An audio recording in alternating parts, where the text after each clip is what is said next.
Hello, Prudential sales executives, for our video message of the week. All right, I continually get questions on pricing listings correctly. So, in turn, I'm going to do a video message, and I've got a dozen tips for you today on effectively pricing your listings. Now, we're going to go through these fairly quickly because we've got a short period of time, but no worries. If you have more questions, you've got leadership, email me, whatever, we will get all your questions answered. All right, let's get started. Okay, first of all, as always, we have to start with our mindset.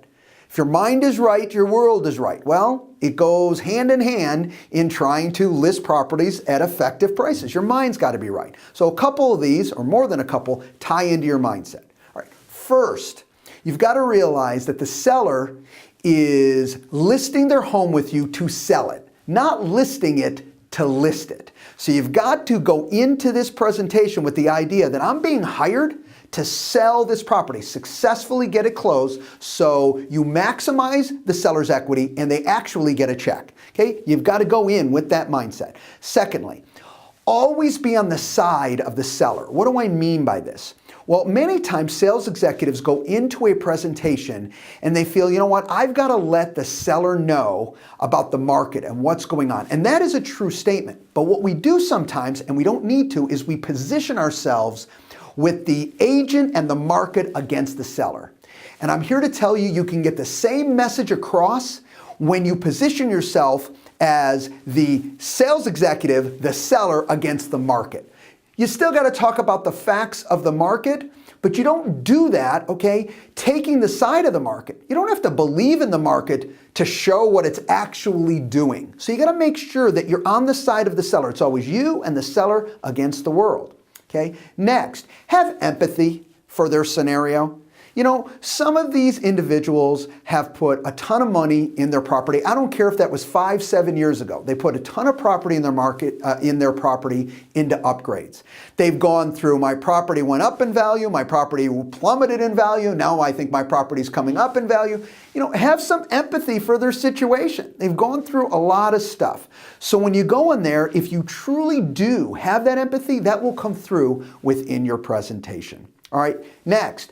Tell the truth, even if it's something you know the seller doesn't want to hear. That's okay. That's what we do. We have to share the truth. I know you want to share the truth, okay, gently, but you got to tell the truth. There's going to be things that affect their property, could be many different things, but they need to truly know what the facts are, and they're depending on you as the professional to do so.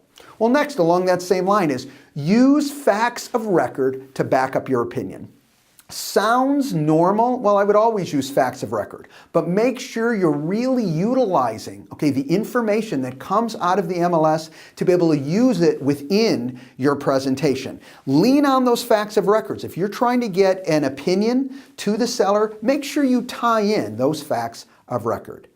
Next, I want you to try with the mindset, start off with the thought process of having one of the 2 best priced listings in your area.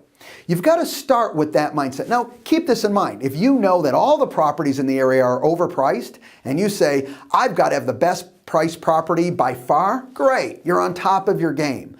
But if everything is priced relatively okay, some higher, some lower, I want your goal to be to either be the best price listing in the area or at least out of the top 2.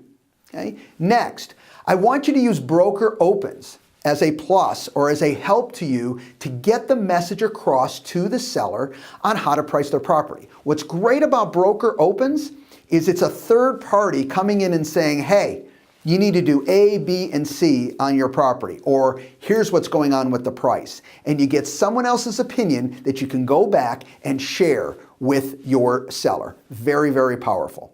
Okay. Keep this in mind.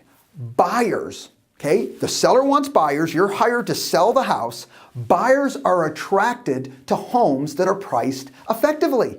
They're not attracted to higher price homes. So now if you have this property that is overpriced, you are pushing buyers away, doing exactly opposite of what you were hired to do. You can't do that. So you got to let them know that to attract the buyers that you want and to maximize their equity, we've got to have buyers coming through here. Buyers are attracted, okay, to properties that are priced well. Keep this in mind about buyers as well, is they are much smarter today. They have access to much more information. They can get ideas on pricing from numerous areas.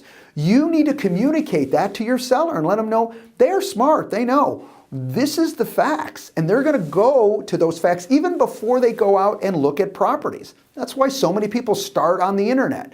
Okay, they know a lot more information than they used to. You need to share that and make sure that if we're going to attract those buyers, we've got to be priced effectively. All right. Let your sellers know that you're going to measure the amount of showings you get per week.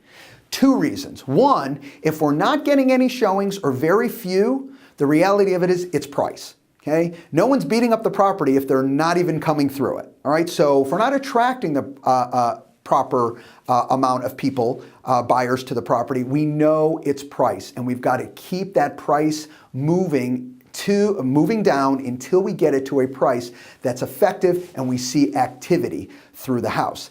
The second reason, okay, why we want to measure, okay, the amount of people coming through is we can reach back out to them and get other feedback. So a buyer looked at the property and they didn't buy it. It wasn't something that fit their needs. Why? You can contact the other agent and say, listen, it seemed, if you were there at the showing, it seemed that your buyer really liked the property. What was up? And you'll get other third-party feedback that you can go back and share with your seller. Next, managers' inventory evaluation sheets. When you see this, okay, video, the managers have already been given, okay, they already had it, okay, their evaluation sheet. So they can help you from a standpoint of saying, all right, what am I missing on this listing? And go through a checklist of different ideas. You may be doing 70% of them, you may be doing 90% of them. But the reality of it is they have this checklist to go down and make sure you're hitting every area to best get your property priced where it should be priced. Okay, couple more. Your listing presentation matters. I cannot tell you how important this is. Please, going into a full traditional market as we are, it is no longer time to shoot from the hip. You need to use your mindset, so you got to go right in with the right thought process. You have to use the key tools that are in your arsenal that really connect, okay, with that seller. And how do you know that? Well, thirdly, you ask great questions, and you continually ask those questions because you're pulling out those that key feedback from that seller, so you know what?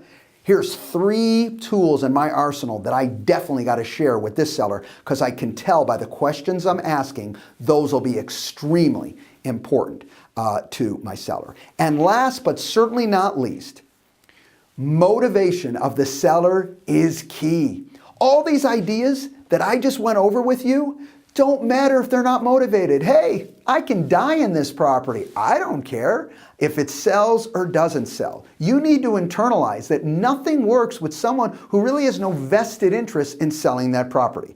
I've always shared with you, if you have a specific idea why you took that listing, even though you know there was no motivation, that's fine. But otherwise, you need a motivated seller, so as things adjust and things change and you share quality facts of record, they move forward in the same direction you do, and that's to successfully get the property sold. Have a great week, everybody, and we'll talk to you next week. Bye-bye.